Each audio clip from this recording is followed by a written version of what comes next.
Okay, it let us know we are recording. All right. So let's go to my screen that I was at previously. Okay, so the Speaking Center is, you can book an appointment. It's available through the concordia.edu webpage.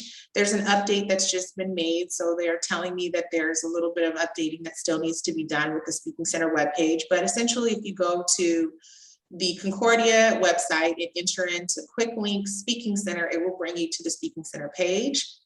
And then you can select book a coaching session, and then you can make an appointment with me. I'm virtual this semester, but we also have in-person coaching sessions on Tuesdays and Thursdays from 2 to 5. Virtual appointments are 9 a.m. to 1 p.m. So I'm just giving you a little bit of information about how the Speaking Center can benefit you if you find that you want more help or need more coaching after this presentation today. All right, so we're going to get started with what I call a presentation checklist. This is overview for many of you, but I want to start with this because I like to start with foundational information and then build on top of it. So a presentation is only effective if the structure is good. So I want to talk about how to structure your ideas. And this is just a template format that you can follow for a presentation in any environment. This is not just for a communication class. This is for any class. This is the structure that you should follow in creating and preparing a presentation. So the beginning of the presentation is incredibly important. Oftentimes it's called the introduction, but it doesn't have to be a formal introduction. But you should always start a presentation by one of the 3 things that I've listed below, telling a story, which is a really great way to get your audience engaged, especially if it's a presentation that has kind of like a TED Talk kind of feel. Telling a story is a great way to start. Stating the importance, like I did when we started this presentation, I stated the importance of the Speaking Center, what it offers, how to access it. That's a really great way to start an informative presentation, something that you're teaching someone about. So stating the importance is a really great way. Using humor is another great way to start a presentation or a speech or something that's not necessarily informative or persuasive in nature. I do caution you to make sure that you use humor that's actually funny and appropriate. So test that out before you throw that in a presentation. But those are all really great ways to start.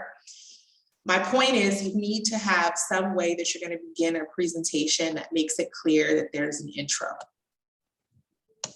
Okay, moving on. I want to talk your main ideas.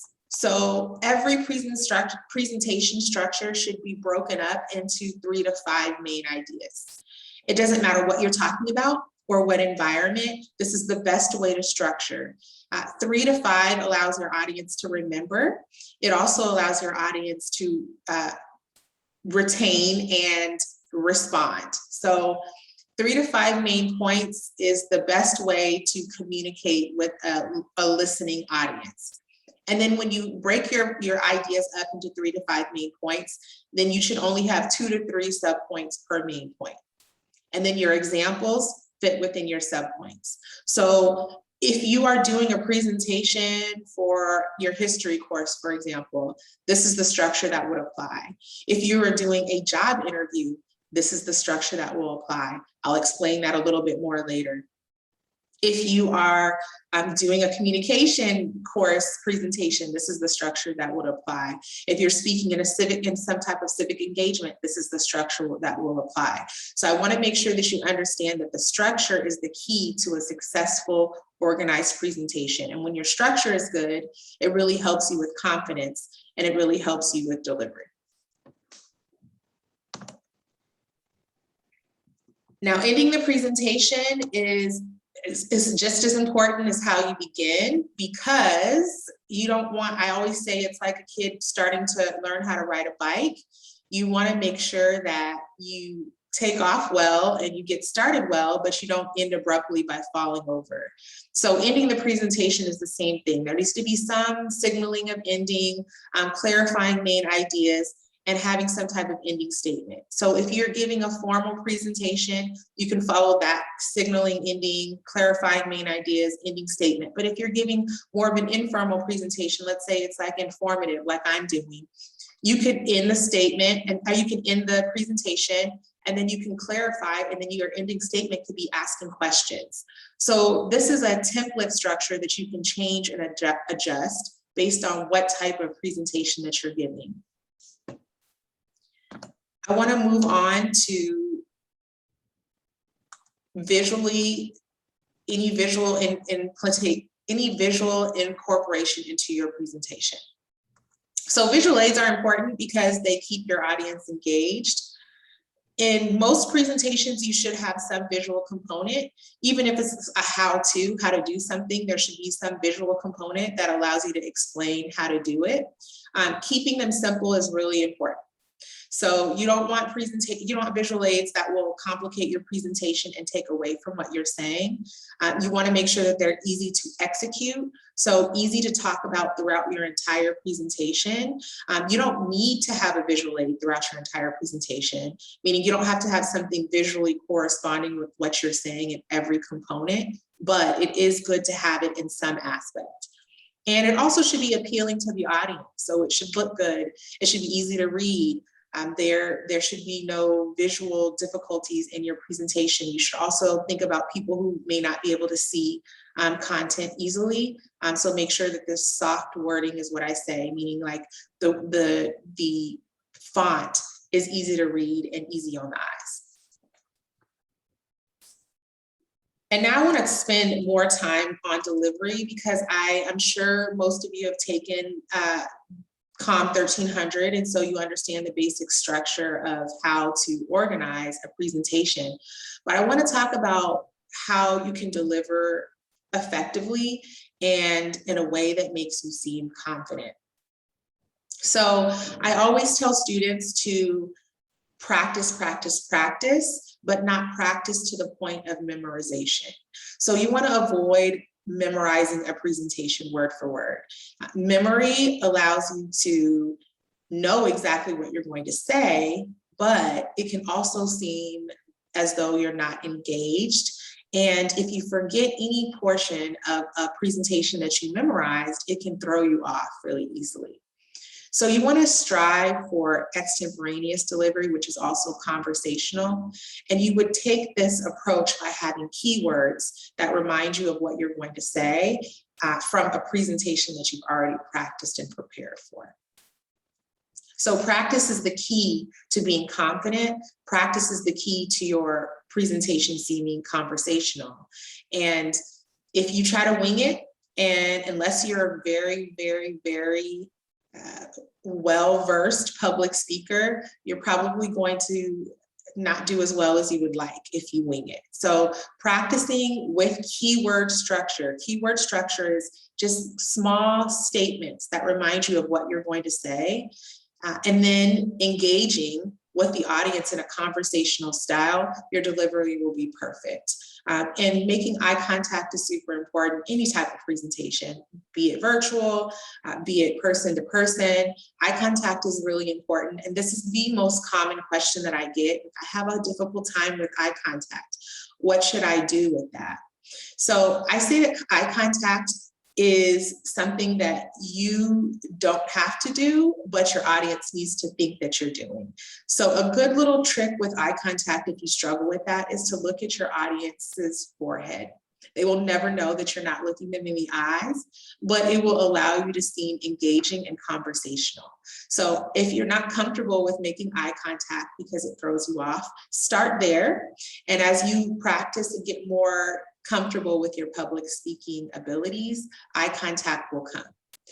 But you want to make sure that you're still attempting it, right? Looking at the floor, reading, looking at the ceiling are all really great ways to say that you're not prepared and you don't know what you're talking about.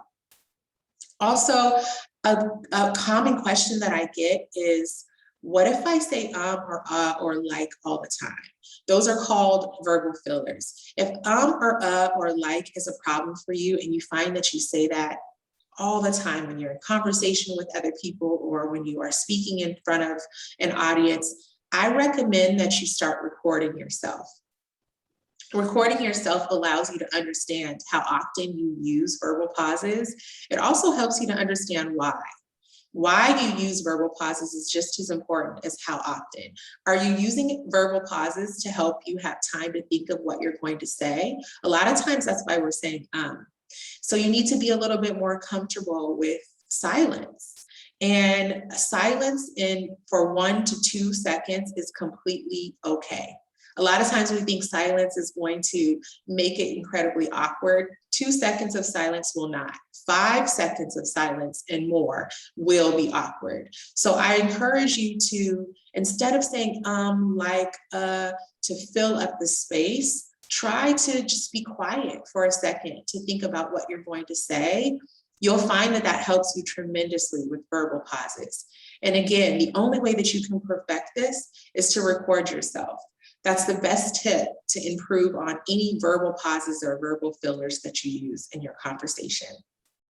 And you all know how they sound when a speech is riddled with verbal pauses. So it is very important for you to work on and make sure that you remove from any type of public speaking environment. So I provide a little checklist here. And this is just so that when you're preparing any type of presentation, you can check off that you've done all of these things. This is a great way to make public speaking less intimidating. I say that taking it step by step is always the way to be successful at anything. So a presentation checklist is just a way for you to check off that you've done all of these things and you've thought about all of these things, regardless of what type of presentation that you're giving. If it is a course or if it is a work presentation, if it is something that's in front of friends or family, I would always say, use this little checklist to say, have I thought about how I'm going to begin it? What are the main ideas? Have I thought about how I'm going to end? What visual aspects am I going to incorporate? Am I delivering this in a way that's engaging and conversational? That checklist that you follow every single time will ensure that you have really great, effective presentations. So I'm going to stop sharing my screen and I'm going to talk to you a little bit about how to incorporate these concepts into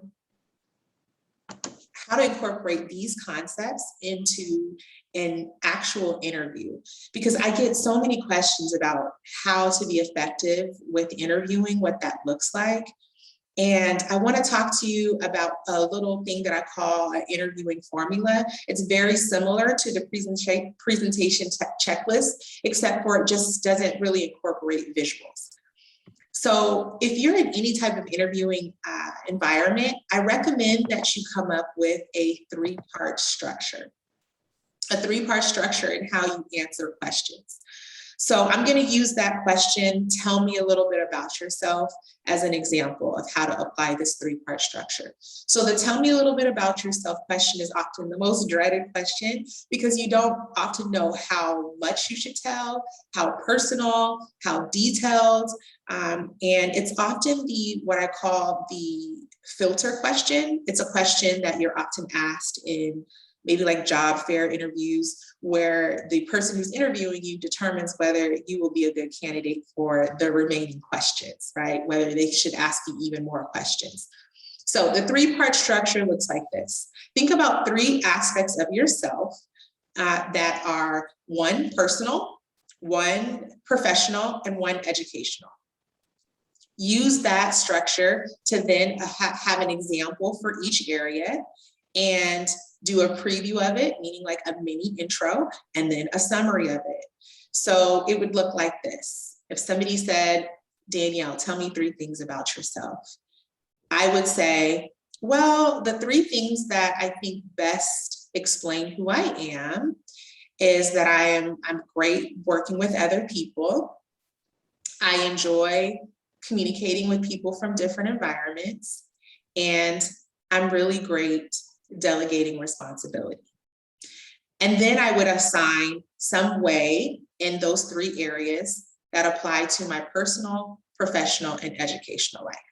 So I would say, for example, my personal life, I am a middle child, which really helps me with being a mediator and delegating responsibility.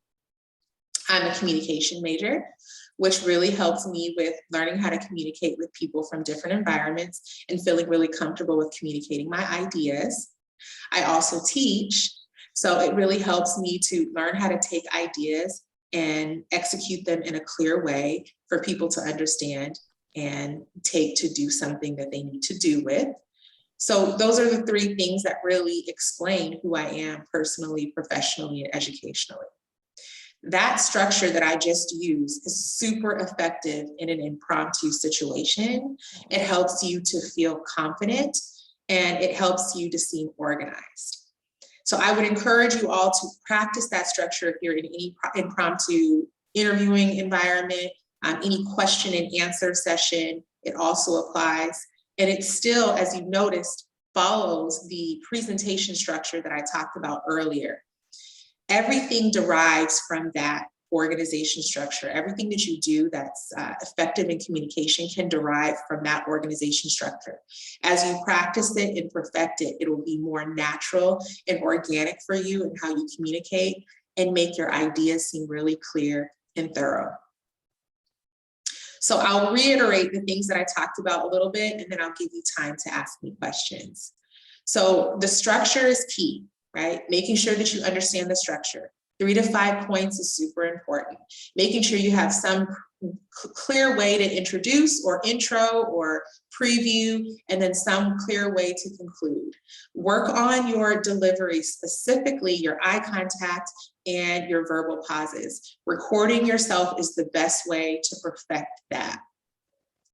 In any type of speaking environment, work on a 3-part structure that feels natural for you and perfect that in a variety of different environments so that you're more confident in your delivery and organized in your speaking style. Okay, so do you have any questions for me?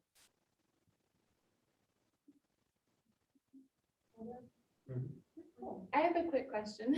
Mm-hmm. So like in an impromptu interview, and they ask you kind of like, are you interested in the job, or like kind of like just kind of casually talking, but then kind of subtly kind of give a job offer.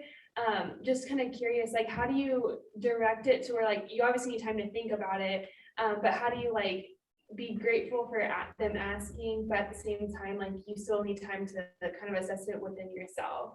Yeah, that's a great question. So if they say, are you interested in the position?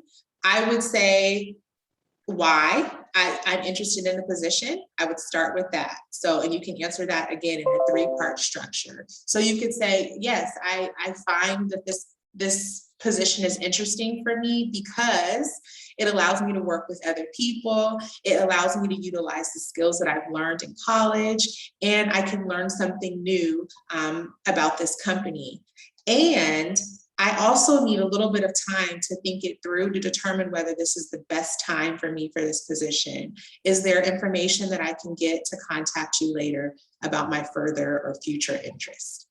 Okay, that was really good. Thank you. You're welcome. So remember, the 3-part structure always works. Even when you're trying, and explaining those things in that way gives you time to think about what you're going to say. So thank you so much, Danielle. We appreciate you coming in and doing your presentation. I think we're all good. Okay, awesome. And then I have recorded the presentation, so I will send that recording to Kaylee so that you all can reference later. Yes, please. Thank you so much. Would you mind if we put that on the YouTube channel? Not at all. And thank you so much. You're welcome. Have a great day. You as well. Bye-bye. Bye.